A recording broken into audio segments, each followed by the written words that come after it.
Olá, hoje chegamos ao nosso último programa da série O Caminho. Foram 24 programas em que Jesus foi apresentado como Ele realmente é. Se você está perdido, desorientado, Jesus é o caminho. Se você está vivendo uma vida de ilusão, de mentira, Jesus é a verdade. E se você quer viver intensamente, Jesus é a única fonte de vida. Por isso, hoje, no último programa da série O Caminho, Fernando Iglesias apresenta o tema Este é o Caminho, andai por ele. Boa noite a todos. Muito bem, nós chegamos ao último programa da série, não é? Que bom estar aqui com vocês. Que ruim terminar o programa, não é? Duas coisas assim antagônicas. Gostoso estar aqui e ruim terminar a série. Hoje nós temos o nosso último assunto intrigante da série O Caminho, não é? De todos os intrigantes, esse é o último assunto. Ontem eu deixei uma pergunta no ar, não é? Durante toda a série eu venho fazendo perguntas e de vez em quando digo, olha para o próximo programa, e agora eu deixei uma pergunta no ar e que eu tenho que responder hoje. E nós vamos começar analisando de um outro aspecto, até chegarmos lá aonde nós paramos. Esse é o caminho, andai por ele, é o tema de hoje. Vamos lá, um texto especial para nós analisarmos hoje, 2 Coríntios 2, de 14 a 16, nós vamos ler o texto todinho e depois vamos parando de parte em parte e aí meditando e tal a respeito desse texto. 2 Coríntios 2, de 14 a 16, graças porém a Deus que em Cristo sempre nos conduz em triunfo e por meio de nós manifesta em todo lugar a fragrância do seu conhecimento. Porque nós somos para com Deus o bom perfume de Cristo, tanto nos que são salvos como nos que se perdem. Para com este cheiro de morte para a morte, para com aqueles aroma de vida para a vida, quem porém é suficiente para essas coisas? Porque nós não estamos como tantos outros mercadejando a palavra de Deus, antes em Cristo é que falamos na presença de Deus com sinceridade e da parte do próprio Deus. Vamos continuando, uma declaração bombástica. Eu separei a primeira parte do texto. Graças, porém, a Deus que em Cristo sempre nos conduz em triunfo. O que é triunfo? Triunfo é o quê? Tem certeza? Isso mesmo, acertou lá. Triunfo é vitória. Então, vamos colocar a vitória lá no nosso texto. Então, será que Paulo, ao escrever esse texto, quer dizer o seguinte: graças, porém, a Deus, porque se eu estou em Cristo, eu sou sempre vitorioso? É isso ou não? O que você acha? É? Vamos ver o verso novamente. Graças, porém, a Deus, que em Cristo sempre nos conduz em triunfo. Será que isso quer dizer, graças a Deus, porque se eu estou em Cristo, eu sou sempre vitorioso? É isso? Sim ou não? Sim. Isso, poxa, hoje eu estou ouvindo um coro decidido aqui, viu? Que maravilha, é isso sim, não é? Pelo menos é o que você diz. Então ele está dizendo o seguinte: se eu estou em Cristo, é só prestar o vestibular que eu vou passar. Se eu estou em Cristo e perder o meu emprego, é sinal de que um emprego melhor está vindo à frente. Se eu estou em Cristo e alguém em casa fica doente, é só sinal de que eu vou orar e essa pessoa vai ser curada. É isso ou não? Não? Espera aí, mas isso tudo aí não é vitória? Hã? É vitória ou não é? Por exemplo, passar no vestibular não é vitória? Sim ou não? E emprego melhor, é vitória ou não é? Também é. E ser curado, é vitória ou não é? E como é que você diz que isso não é vitória, do jeito que Paulo está falando? Porque ele diz, graças a Deus, porque se eu estou em Cristo, eu sou sempre vitorioso. E por que você está dizendo que não é disso que ele está falando? Se você diz que triunfo é vitória, e que isso tudo que você acabou de ouvir, que eu falei, é vitória também. E aí? Qual é a resposta para isso? Você diz que é vitória, e eu concordo com você. Passar no vestibular é uma vitória danada, não é? E também ser curado e arrumar um emprego novo também é vitória. E aí? E como é que você diz que Paulo não está falando disso? Vamos para frente. Que tipo de vitória é esse? Vitória material. E é por isso que você está confuso. Você diz, não, Paulo está falando de vitória, mas não dessa vitória. É porque essa vitória que eu citei é vitória material. E Deus promete para quem está em Cristo que tipo de vitória? Vitória espiritual. Puxa, pastor, puxa, eu estava indo tão bem esse negócio aí, né? Que maravilha, já pensou? Olha só, quando eu aceito a Cristo, eu consegui a lâmpada mágica do gênio de Aladim, não é?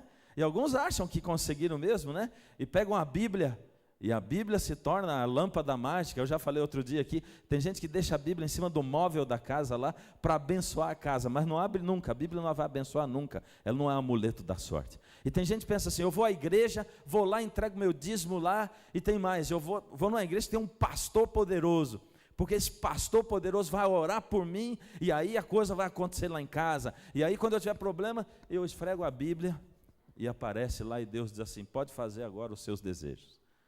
E nós pensamos assim, muitos pensam assim, e vão para a igreja esperando isso aí. Mas Paulo está dizendo assim, graças a Deus, porque se eu estou em Cristo, eu sou sempre vitorioso, vitorioso espiritualmente, ele está dizendo. E ele está dando graças a Deus por isso, vitória espiritual.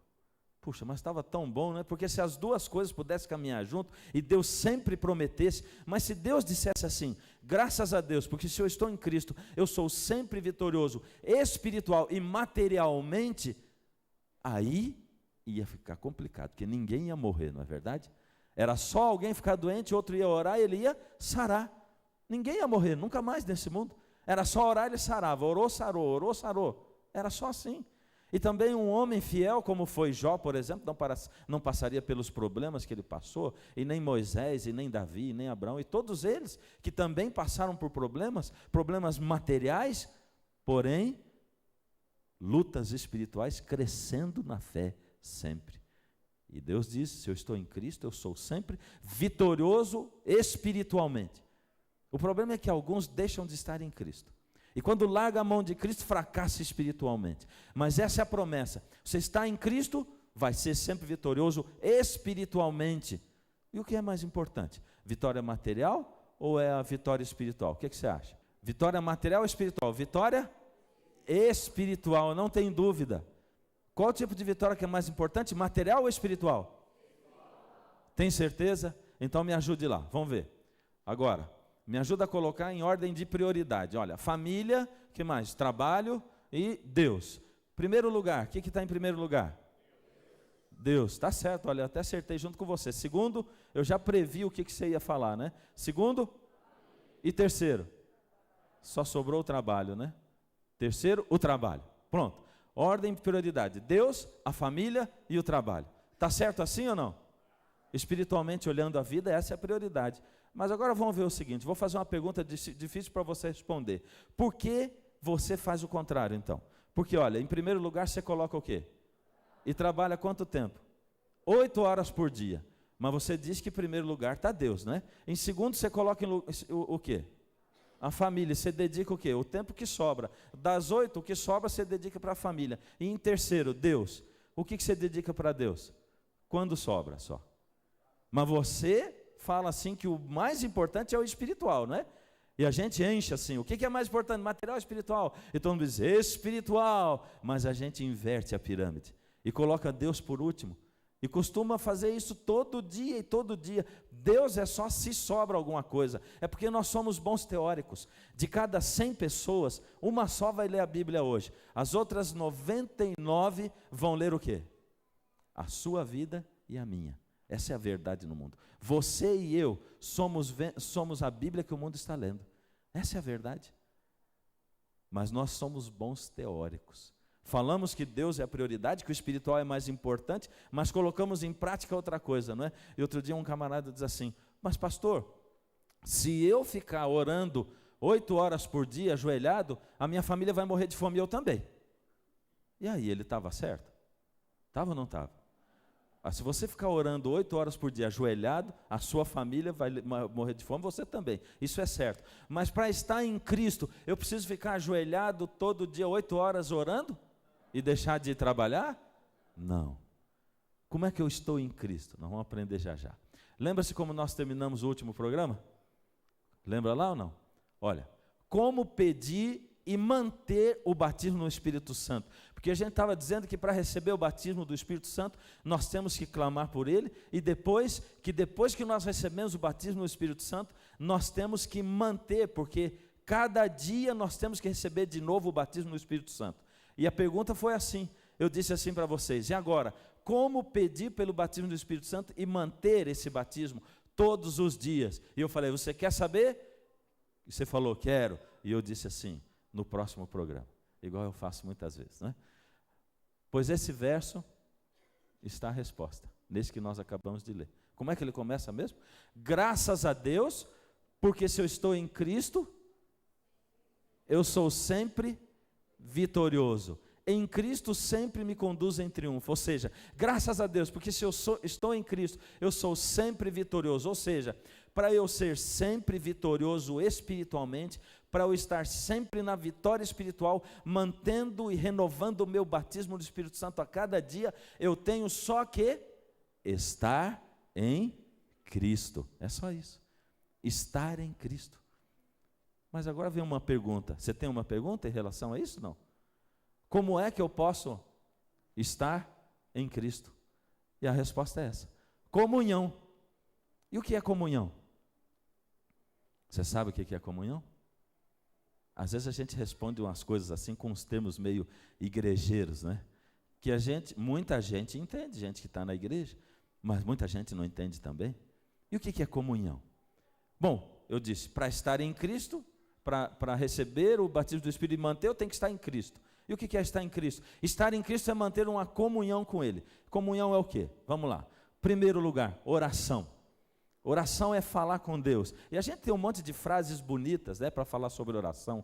E a gente diz, oração é o abrir do coração a Deus como um amigo. A oração é a chave que abre os celeiros de Deus. E a gente tem um monte de frases assim bonitas.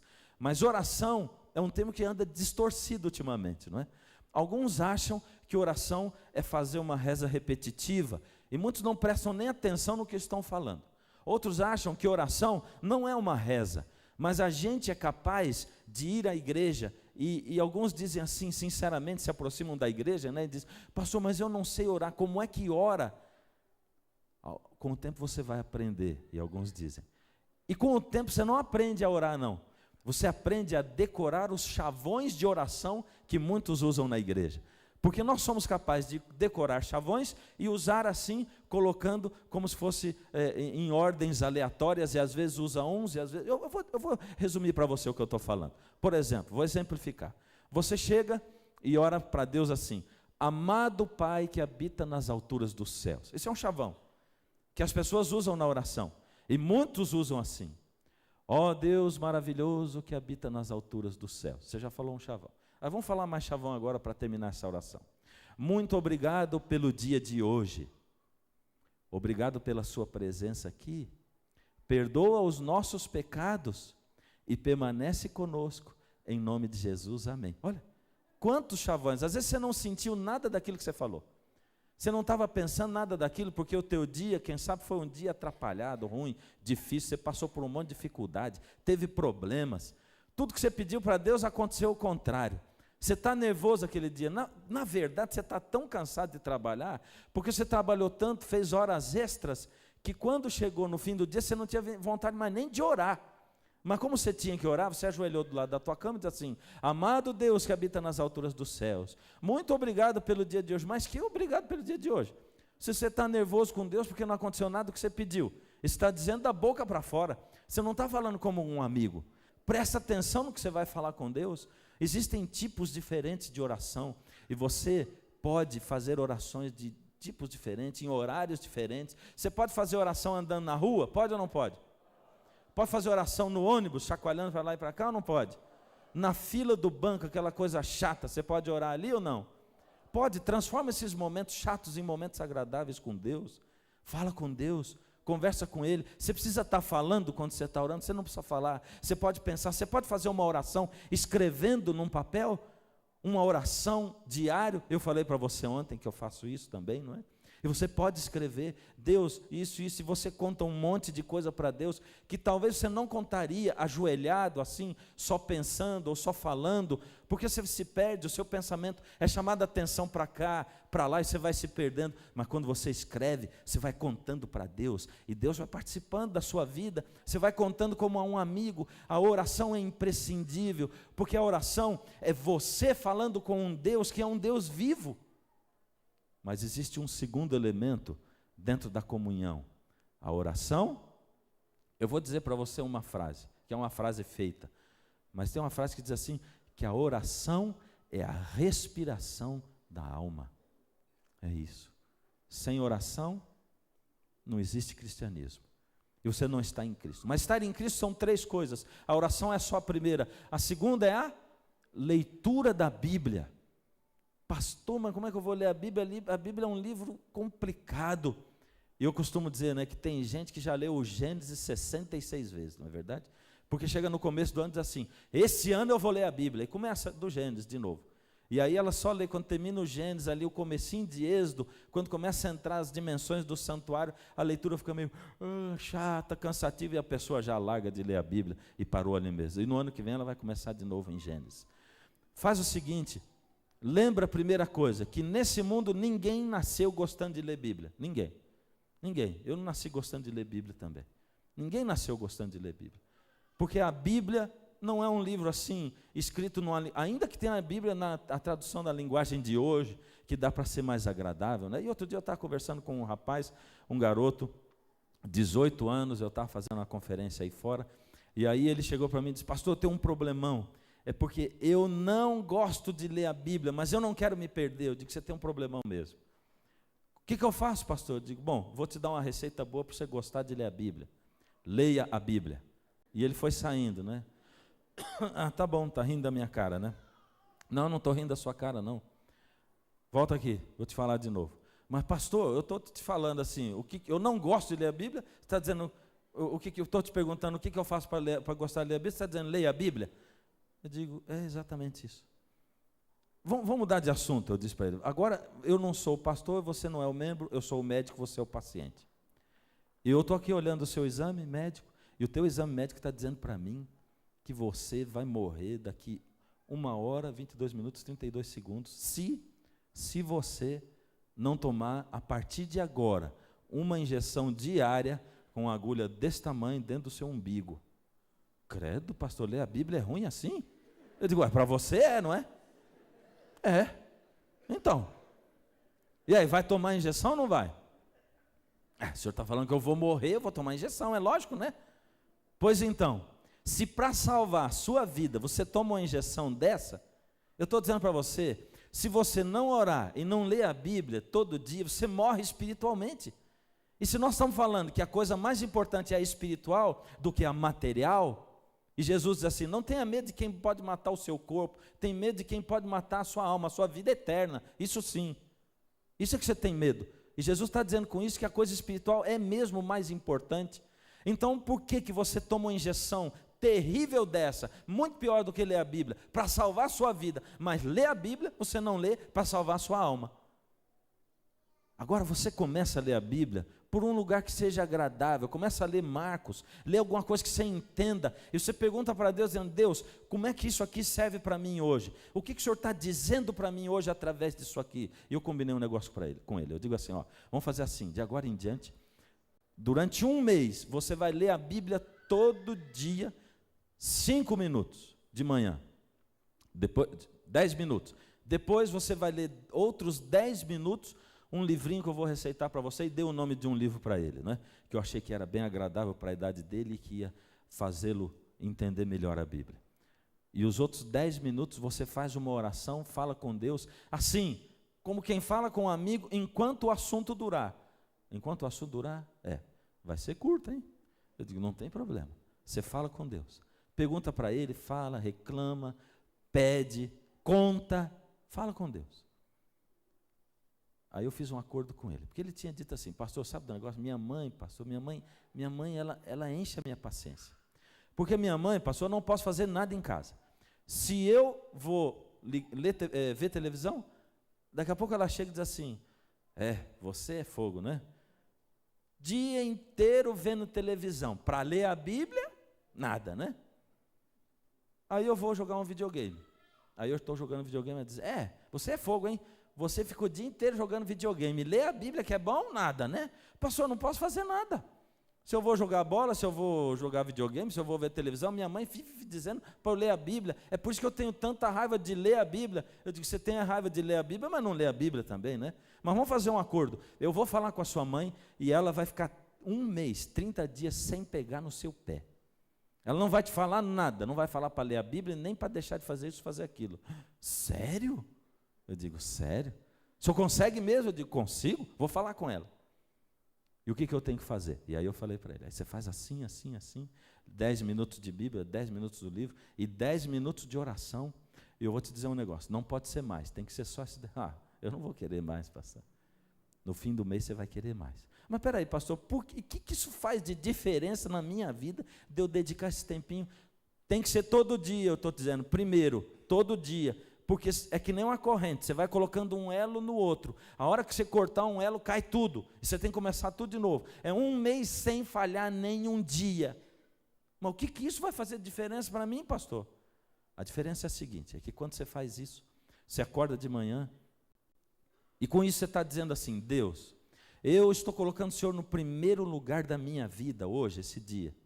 Por isso, Deus, eu sei, porque o Senhor fala na sua palavra, que a nossa luta não é contra os poderes aqui desse mundo, mas são os poderes espirituais que habitam nas regiões celestes. Por isso, Senhor Deus, eu que não posso lutar pelas minhas forças, estou entregando nas suas mãos o poder de lutar, a autorização para lutar por mim. Eu estou usando a minha liberdade de escolha, o meu livre-arbítrio, e estou dizendo, Deus, seja o meu vencedor hoje. E Deus vai chegar diante de Satanás, e pela sua autorização ele vai dizer, Satanás, foge daqui, porque hoje não é o Fernando que luta contra você, mas sou eu, e em meu nome, você é vencido hoje. E é isso que acontece. Você dá autorização para Deus, Deus respeita a sua liberdade de escolha, e Deus vence na sua vida esse dia. Isso é verdade para você. Se você faz isso, você coloca a vida na mão de Deus, e depois durante o dia, você está andando, indo para o trabalho, você está chacoalhando no ônibus, e você lembra de Deus, diz, Deus, eu lembrei do Senhor, agora eu estou falando com o Senhor, olha, estou falando porque o pastor mandou falar, eu não sei o que eu vou falar agora, não sei, ai Deus, eu não estou sabendo o que falar, o que eu falo, e daqui a pouco, chegou a hora de descer, e você desceu, não falou nada, mas falou ou não falou? Você falou. E o assunto vai começando a crescer. Isso é que nem você sentar na frente do sogro para pedir a filha dele em casamento. Eu sei, eu passei por isso, para pedir em namoro. Você não tem assunto nenhum, você só tem aquele. E depois que ele fala com você, os dias seguintes são terríveis. Você senta na frente do sogro e quando fica só vocês dois, você não tem mais nada para falar com ele. E fica uma situação difícil. Você roga para a sua namorada, por misericórdia, não me deixe sozinho com o seu pai. Eu não tenho que falar com ele. Mas ela de vez em quando está lá e a mãe diz, querida, vem ajudar, e ela vai, e você fica lá sem nada para falar com o seu sogro. E quando você começa a falar com Deus, você não sabe o que falar com Deus, mas conforme você vai convivendo com Ele, e conforme você vai ganhando amizade, Ele vai tendo assunto com você, e você com Ele também, e vocês vão se tornando amigos, e vocês vão fazer coisas incríveis juntos, se tornam amigos, e com Deus é assim também. Deus caminha com você na sua vida, e você com Deus também, e vocês vão se tornando amigos, e vão participando da vida, Deus vai participando da sua vida a cada dia, porque você vai permitindo isso. Agora veja, quando você faz isso, Deus dá a você poderes espirituais para vencer o pecado. E quando você, marido, que nunca dá uma risadinha para sua esposa, que nunca faz um carinho para sua esposa, quando você, marido, que acha que colocar o dinheiro em casa é suficiente e que ela não precisa da sua atenção e da sua conversa, e ela não precisa do seu carinho, quando você tiver tentado a fazer isso, Deus não vai deixar, e Ele vai tocar o seu coração, vai dizer, vai lá falar com ela, porque ela precisa mais do que isso. Não adianta você falar para ela assim, puxa, o que você está reclamando? Porque eu nunca deixei faltar nada. Deixou faltar sim, você deixou faltar a sua amizade, você deixou faltar o seu carinho, o seu amor, a sua atenção. Você deixou faltar tudo isso, e isso é muito mais importante do que o dinheiro, porque se você e ela tivessem só arroz com feijão para comer todo dia, e morassem numa casinha de 1 quarto e sala, mas vocês namorassem a vida inteira, você e ela seriam muito mais felizes do que são na realidade, é isso. E quando você, filho, tiver tentado a tratar mal o seu pai, a tratar mal a sua mãe, o Espírito de Deus vai tocar em você, e Ele vai ajudar você a vencer nessas coisas também. E quando você estiver tentado a abandonar Deus, e virar as costas para Ele e dizer, Deus, para de falar comigo, porque eu quero pecar, eu quero fazer errado, o Espírito de Deus vai dizer assim, filho, lembra, você colocou a sua vida na mão de Deus, Deus já lutou e já está vencendo por você, filho, você tem força, segura na minha mão, e Deus segura na sua mão e arranca você da frente do tentador e coloca você para o lado, e Deus lança você lá na frente, na vida espiritual, e você se torna um vitorioso espiritualmente. É isso. Quer ser vitorioso espiritualmente? É desse jeito, é com oração, com leitura da Bíblia, lendo aquilo que você entende, o que Deus quer falar para você. Você fala com Deus através da oração, e Deus fala com você através da leitura da Bíblia. É isso, dessa maneira. Agora veja, o terceiro item. Se fosse um outro dia, eu diria que vocês iriam aprender no próximo programa. Mas agora não tem o próximo programa, o que eu faço? Fiquei perdido, como não tem, eu coloquei lá assim, ó, daqui a pouco, só para não perder o costume, tá bom? Daqui a pouco, vamos lá, vamos continuar o texto, 2 Coríntios 2, de 14 a 16, e por meio de nós, bom, vamos lembrar da primeira parte, né? Graças a Deus, porque em Cristo sempre nos conduz em triunfo, em Cristo sempre somos vitoriosos, e por meio de nós manifesta em todo lugar a fragrância do seu conhecimento. O que ele está dizendo aqui? Eu vou perguntar um negócio para você. Nós temos um monte de gente aqui que já veio 20 noites, 15 noites, 17, 10 noites, não é? E sabe, ontem nós almoçamos juntos, né? E aí foi aquela coisa, conhecendo melhor ainda vocês, e ouvindo a história de um e a história de outro, e cada um contando um pouco, olha, pastor, está sendo assim na minha vida, e eu estou descobrindo isso, estou descobrindo aquilo. Com certeza, isso já fez um efeito na sua vida, você já começou a ficar diferente, e já teve gente que olhou para você e disse assim, epa, está estranho, hein? O que está acontecendo com você? Você está meio esquisito aí? Anda até cantando hino, né? Por aí, que negócio é esse? Que música é essa que você está cantando? Sabe quando você senta na frente de uma pessoa e você conversa com ela 10 minutos, de repente ela para e diz assim, espera um pouquinho, você é crente? Mas você não tem uma placa na sua testa escrito, sou crente, não é verdade? Como é que ela percebeu? É porque Paulo está dizendo assim, quando você começa esse relacionamento com Cristo, ouvindo a voz dele pela palavra e falando com ele através da oração, Deus, Jesus, por meio de você, manifesta em todo lugar a fragrância desse conhecimento que você tem com ele. Ou seja, aonde você passa, você vira um sachê ambulante. Você sabe o que é um sachê, não é? Um sachê é aquela coisinha assim que você põe ou no carro, ou no banheiro, ou na casa, e aquilo vai perfumando o ambiente, né? Coloca um sachêzinho de perfume na gaveta e a roupa fica cheirosa. É assim. Paulo está dizendo assim, quando você tem esse relacionamento com Cristo e se aproxima tanto dele, ele muda a sua vida, e aonde você passa as pessoas sentem o cheirinho de Jesus em você, a fragrância. Será que Paulo está querendo dizer que a gente se transforma num perfume? Sim ou não? Tá mesmo? Olha lá, olha o próximo verso. Porque nós somos para com Deus o bom perfume de Cristo. É isso que ele está falando mesmo. E eu tenho uma pergunta para fazer você. Vamos pensar em perfume mesmo. Já que ele está dizendo que a gente se transforma num bom perfume. Um perfume mesmo, aí um comum. Eu estava lendo outro dia um artigo lá, alguns anos atrás, e falava de um perfume que tinha sido lançado, o perfume mais caro do mundo, e ali dizia que esse perfume custa $500 a gota. Agora vamos falar de um mais barato, vamos falar de um $1.000 o frasquinho, comprado lá em Paris, na fonte mesmo. Não é em Paris, é em euro. 1.000 euros o frasquinho. Pergunta para você, esse perfume pode ser ruim, sim ou não? Sim ou não? Opa, no primeiro só ouvi uns não, agora já ouvi um sim.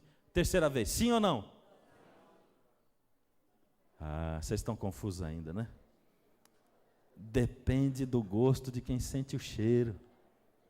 Ele pode não ser de má qualidade, boa qualidade, mas ele pode ser ruim porque depende do gosto de quem cheira o perfume. Essa é a coisa. E sabe, tem uma garota que trabalhava com a gente, nós éramos 4 na mesma sala, e ela ganhou um perfume da mãe dela que trouxe de Paris, perfume caro, não devia ser 1.000 euros lá o vidrinho, mas era caro, comprado na fonte. E aquele perfume dela, ela começou a passar para ir trabalhar. O perfume ele tinha um poder assim, de entrar direto no fígado da gente e dar um nó. Era uma coisa horrível. Aquilo dava ânsia na gente. E tem perfume assim, não é? Minha esposa, quando no começo tinha perfume que ela comprava, eu não gostava. Não tinha como gostar. E eu abria a janela do carro, não tinha jeito. Agora você vê, esse perfume da menina, em todos nós era assim. E aquilo ficava impregnado na sala, no papel, no elevador, em tudo quanto era lugar. E a gente teve que tirar a sorte para ver quem ia falar com ela, e eu ganhei esse sorteio. Foi o único sorteio que eu ganhei na minha vida até hoje. Agora você imagina como é que ia falar para alguém deixar de usar o perfume, né? Eu digo para ela, vamos fazer assim, a gente morava no Rio, né? Eu digo, quando você for assim na Quinta da Boa Vista, que é um lugar ao ar livre, aí você usa, compartilhar com aquelas pessoas, aqui a sala é tão pequenininha, né? Agora, aí Paulo está dizendo, porque nós somos para com Deus o bom perfume de Cristo. O bom perfume de Cristo, ele pode ser ruim, sim ou não? Vou perguntar de novo. O bom perfume de Cristo pode ser ruim, sim ou não? Então vamos ler o próximo texto. Porque nós somos para com Deus o bom perfume de Cristo, tanto nos que são salvos como nos que se perdem. Para com os que se perdem, cheiro de morte para a morte. Para com aqueles, os que se salvam, aroma de vida para a vida. Depende do gosto de quem sente o cheiro de Cristo. E é isso que eu estava falando para você 2 programas atrás. Lembra que eu te falei? Eu disse para você assim, não assusta, porque as pessoas vão se sentir o bom cheirinho de Jesus em você. Vai ter gente que ao sentir Jesus em você, vai se aproximar de você e vai dizer, você está mais feliz, você está mais alegre, você está diferente, você está cantarolante, os seus olhos brilham. O que está acontecendo com você? Eu quero disso para mim. E vai ter gente que vai sentir o cheiro de Jesus em você e vai dizer, você está ficando o quê? Louco? Vai virar pastor, vai virar padre, vai virar freira, você vai ver o quê? Vai ser o quê? Eu nunca imaginei você se misturando com esse povo crente aí. Vai ter gente que vai olhar para você e vai ridicularizar você, e vai dizer para você assim, você está ficando louco, agora nós estamos vivendo no século 21. Mas não se espante com isso, porque Paulo está dizendo assim, que nós somos cheiro de vida para alguns, e cheiro de morte para com outros. Esse é o resultado do perfume de Cristo. E o que você faz? Você diz assim, não, eu não posso deixar que os meus amigos me deixem de convidar para a cervejada de sempre. Não, os meus amigos estão achando que eu sou esquisito. Não, aquele povo está rindo da minha cara, imagina que eu vou deixar rir da minha cara? E eu estava lembrando de um texto que eu estava estudando hoje, das bem-aventuranças. E ali, quando chega no fim das bem-aventuranças, Jesus diz assim, bem-aventurados sois, quando por minha causa vos injuriarem e vos perseguirem, e mentindo disserem todo o mal contra vós, regozijai-vos e exultai, porque é grande o vosso galardão nos céus. É isso que ele fala. Você lembra numa noite dessa que eu disse, já pensou se a gente vivesse na época da igreja primitiva cristã, quando Jesus acabou de morrer aqui e os discípulos pregavam, e eu estaria pregando para você assim, vem para Jesus, não importa que amanhã você vai ser jogado dentro de uma arena cheia de feras e que elas vão devorar você, esse Jesus é quem dá salvação para você, o que mais importa é a sua vida espiritual e não a sua vida aqui, não importa que vão arrancar os seus bens fora, não importa que a sua família vai abandonar você, e você vai ficar sozinho no meio dessa igreja. Jesus quer você aqui, Jesus morreu por você, a única salvação, o único caminho é Jesus. Mas nós não vivemos nessa época. Nós vivemos nessa época onde as feras são nossos colegas de trabalho, onde algumas feras são os nossos parentes, onde algumas feras são aqueles mais próximos a nós, e que quando a gente entrega o coração a Jesus, nos pressionam e dizem, que absurdo é esse? Eu não esperava isso de você. Mas o Senhor Deus diz, regozijai-vos, exultai, porque é grande o vosso galardão nos céus. Você tem dúvida ainda de que o texto falava mesmo sobre bênção espiritual e não sobre bênção material? Ou que era sobre bênção espiritual e não era bênção material e espiritual junto? Porque Paulo começa dizendo, graças a Deus, porque se estamos em Cristo, somos sempre vitoriosos. Ou graças a Deus, porque em Cristo sempre nos conduz em triunfo. E talvez você esteja pensando, mas será que isso era mesmo espiritual? Deus devia estar falando de material e espiritual junto. Por isso eu tenho que ler o último verso com você. E ele diz no verso 16, porque nós não estamos como tantos outros, mercadejando a palavra de Deus. Antes em Cristo é que falamos na presença de Deus, com sinceridade da parte do próprio Deus. Você sabe o que é mercadejar a palavra de Deus, não sabe? É negociar. É dizer assim, Você traz o seu dinheiro para Deus e Deus devolve bênçãos para você. Vem para Jesus, porque Jesus atende todas as suas necessidades materiais. É transformar você num cristão egoísta, materialista, que vem para se encontrar com Jesus por sua causa e por causa da sua vida nessa terra. Quando Jesus diz, não ajunte tesouro aqui, porque aqui a traça e a ferrugem consomem. Ajunte no céu, é lá que vale a pena você ajuntar, porque lá ouro serve para a gente pisar em cima. A cidade santa vai ser assim, as ruas dela vão ser de ouro. É isso, filho, eu estou chamando você para uma coisa muito maior, muito maior. Por isso, estar em Cristo. O que é estar em Cristo? O que é mesmo? Estar em Cristo? Comunhão, que é o quê? Oração?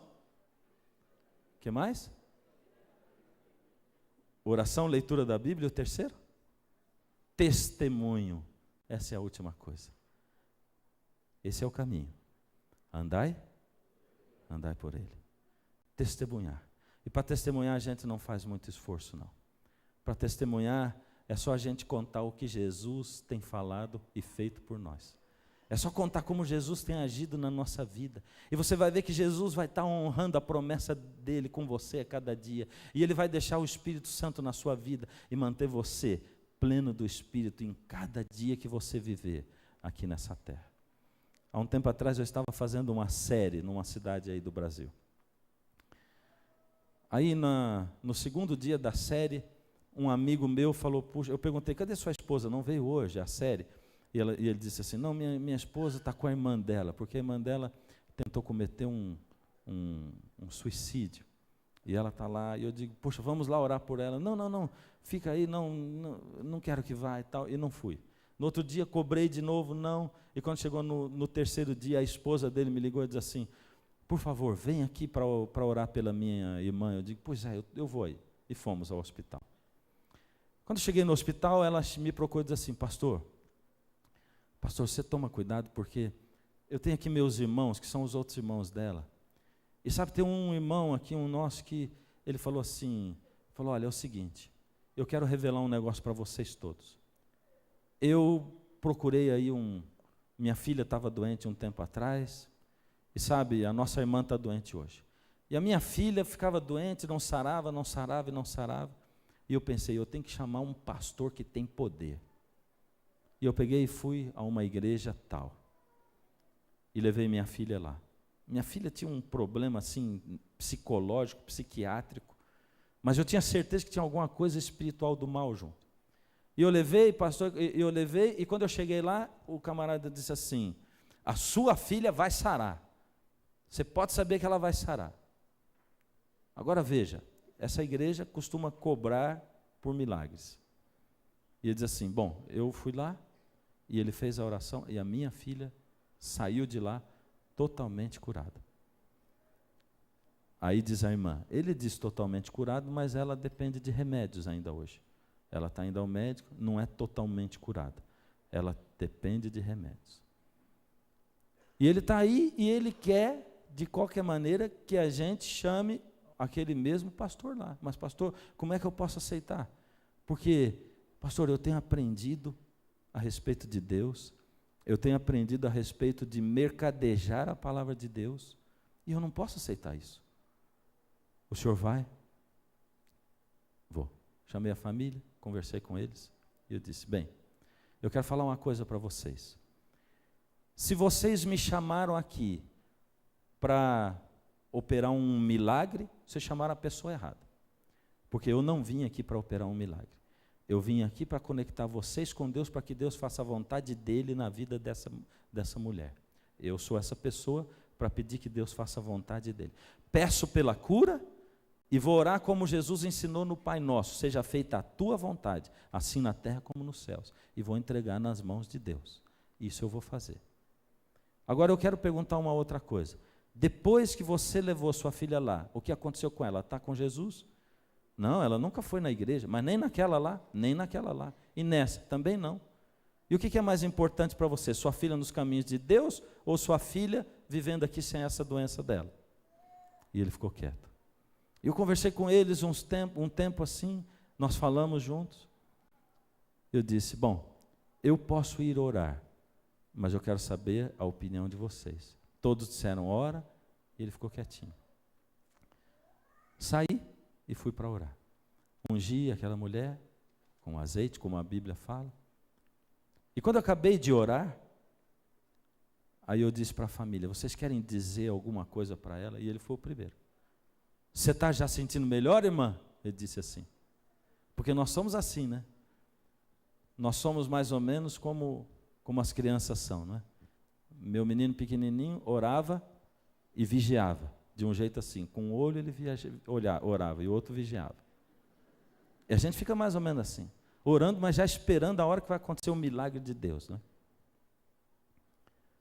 Aí eu orei, ele perguntou isso, ela não falou nada, quieta. Essa mulher não sorria, ela não tinha expressão facial nenhuma, a irmã dele.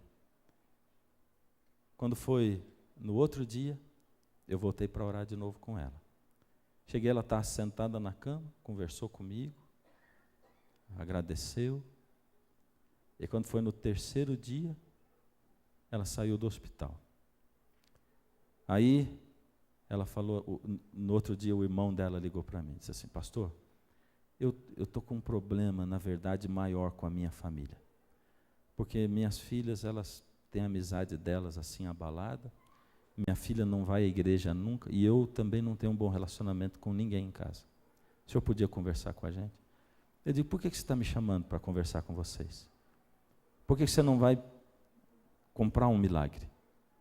Ele disse assim, pastor, minha irmã, eu estive conversando com ela, ela disse assim, olha, eu estou muito bem agora. E quando ele orou, e que ele pôs o óleo, eu senti um poder entrando na minha vida. Mas eu coloquei ela na mão de Deus. E foi Deus que quis. Agora que eu estou falando com você, você quer que eu fale com a sua família? Quero. E a gente foi lá e conversou, e eu aconselhei a família dele. O Senhor Deus quer dar bênçãos espirituais para a sua família. Busque as bênçãos espirituais que são maiores e melhores. Busque a comunhão com Deus. Busque em primeiro lugar o reino de Deus e a sua justiça. E as outras coisas serão acrescentadas na medida em que você precisa. E aí Deus vai abrindo os caminhos. Aí Deus vai mostrando, abrindo a porta para você. E vai dando a força para você entrar e vai dizendo, filho, vai, anda nesse caminho. É esse caminho aí, anda nele, meu filho. Deus faz dessa maneira com você, quando você permite. Essa noite, como é a última aula, o último programa dessa série, eu tenho o último apelo. Pega de novo aí no seu envelope o seu cartão de decisão. Minha decisão. E você que está aí, você pega a sua lição, porque a lição tem o mesmo espaço atrás, do curso bíblico. Ou você que não tem nada, está nos ouvindo pela rádio, ou sentado na sua sala, a sua decisão com Deus agora é a seguinte. Eu vou resumir essa decisão, essa é a decisão final. Deus, eu estou chegando aqui no final desse estudo, ainda tenho dúvidas, ainda tenho muito que me entregar ao Senhor. Deus, eu estou chegando aqui esse final, ainda me sinto fraco, mas Deus, como eu tenho sentido o Senhor falar a minha vida, e como eu tenho sentido o Senhor me mover, eu quero me entregar ao Senhor de uma vez por todas. Eu quero sentir esse poder na minha vida, Senhor. Toma a minha vida, por misericórdia. Aí você escreve o seu nome aí, enquanto você vai ouvir a última música. Mas enquanto o Ronaldo canta, porque ele vai cantar essa última música, que é uma música que diz assim, eu preciso me entregar. Enquanto ele canta, você que escreveu a sua entrega, traz o seu papel para frente e faz a sua entrega aqui. Eu vou fazer um último apelo assim. Meu apelo hoje não é para você entregar o coração a Jesus, nem para você conhecer Jesus melhor, não. Eu quero fazer um apelo para uma entrega final com Jesus. Você que gostaria de se batizar, de apagar o seu passado, de ter tudo esquecido para trás, de se colocar na mão do Senhor para que Ele transforme a sua vida e dê para você a oportunidade de escrever uma nova vida daqui para frente. Talvez você não se sinta preparado agora precisa de mais um mês, ou 2, ou 3, eu não sei quanto tempo. Mas você quer dizer, Deus, eu tenho sentido o seu chamado, e ele é irresistível, eu vou me entregar ao Senhor. Aí você vai fazer isso. Não venha por emoção, venha com razão e emoção. Deixa o Senhor chamar você. E se você que já entregou o coração a Jesus, está vendo alguém lutando aí ao seu lado, você vai fazer o papel de um anjo, um emissário de Deus, dá a mão para ele discretamente e diz, eu vou com você, vamos juntos. Porque o seu tormento é o Espírito de Deus chamando você para cá. O seu tormento é o Espírito de Deus falando, vai lá. E a primeira coisa que você pensa assim, mas tanto faz eu ficar aqui, entregar o meu coração, ou eu ir lá. Se Jesus pensasse assim, ele pensaria, para que eu vou lá na terra e me transformar num ser humano? O universo inteiro sabe que Deus é amor, eu vou ficar aqui mesmo. Mas ele saiu de lá e veio aqui. E morreu por você e por mim na cruz. E é por isso que você tem que sair daí e a sua manifestação tem que ser pública. Porque das aparições de Jesus ou dos eventos da vida dele, os mais gloriosos tinham menos gente assistindo e os mais vergonhosos tinham uma multidão. E não é vergonha nenhuma se entregar ao Senhor Jesus. Se Ele convida, vem. Ele diz, filho, se hoje você ouvir a minha voz, vem. Bem, agora é a última vez. E não é mais um apelo, é uma ameaça que eu vou fazer para você. Eu vou te ameaçar agora. E a ameaça é assim, se você não vier à frente, você corre o risco de ter chegado aqui, ter se exposto à luz da presença de Jesus, ter deixado Ele tocar a sua vida, virar as costas para Ele e ir embora, sem entregar a sua vida a Ele. Você podia sair daqui leve, mas vai sair pesado. É isso. Carregando ainda a sua entrega. Vem. Jesus diz assim, deixo-vos a paz, a minha paz vos dou e eu não dou como o mundo dá. Era é diferente. Por isso você que veio aqui na frente agora, entregar a sua vida, você que já entregou outro dia aqui, porque eu fiz um apelo para o batismo também, e muitos vieram aqui. Você vai sair daqui sentindo uma paz diferente da que você já sentiu na sua vida inteira. E quando depois, envolvido no dia a dia, você sentir falta dessa paz e quiser sentir de novo, vai saber que tem que vir aqui para buscar de novo. Porque essa é a paz que Jesus dá. E aí cada vez que você vier beber na fonte, Ele vai encher você dessa paz. É assim. Se você quiser vir ainda, pode vir na hora da oração, não tem problema. Você que foi para a frente da tela, encontrando ali o seu pastor, eu quero entregar a sua vida também nas mãos do Senhor. Baixe a sua cabeça. Deus amado, nesse momento tem um auditório ouvindo o Senhor e a sua voz que a gente não pode imaginar. Nossos olhos só alcançam esses que aqui vieram.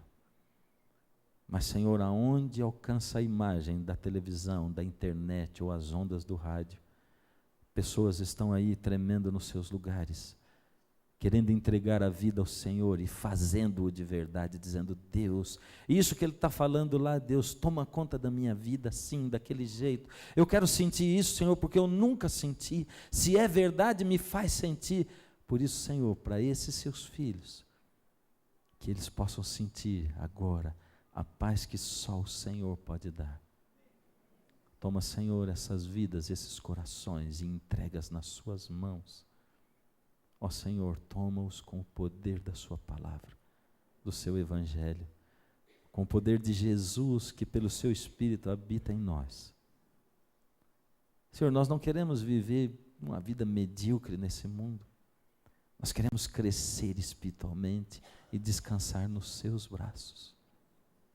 Senhor, que nenhum desses seus filhos falte no batismo da água e do fogo do Espírito. E que nenhum deles falte lá um dia no céu. Mas ainda eu quero entregar nas suas mãos, Senhor, esses seus filhos que não foram à frente, que ainda não conseguiram por algum motivo. Esses que desejam ter o seu poder na vida deles. Quem sabe porque ainda tem alguma dúvida, quem sabe porque ainda falta andar um pouco, ou porque nem sabem o porquê. Agora eles levantam as suas mãos nesse momento, Senhor, e o Senhor os vê e os toca. Daí a eles forças também, Senhor, para uma entrega definitiva. Toca essas mãos que agora estão levantadas, seja na igreja, na tela, seja na frente de um computador, num carro, numa casa. Eu os entrego nas suas mãos, em nome de Jesus. Amém, Senhor. Amém. Se você deseja conhecer mais sobre o plano de Deus para a sua vida, peça agora mesmo o curso Ouvindo a Voz de Deus e você poderá acompanhar a série O Caminho aí na sua casa. O nosso endereço é escolabiblica@novotempo.org.br ou, se preferir, Caixa Postal 7, CEP 12300-970, Jacareí, São Paulo, e nós vamos enviar essa série de estudos totalmente de graça. Foi muito bom ter a sua companhia na série O Caminho. E não se esqueça, só existe um caminho, e este caminho é Jesus, pois foi Ele mesmo quem disse: eu sou o caminho, a verdade e a vida. Ninguém vem ao Pai, senão por mim.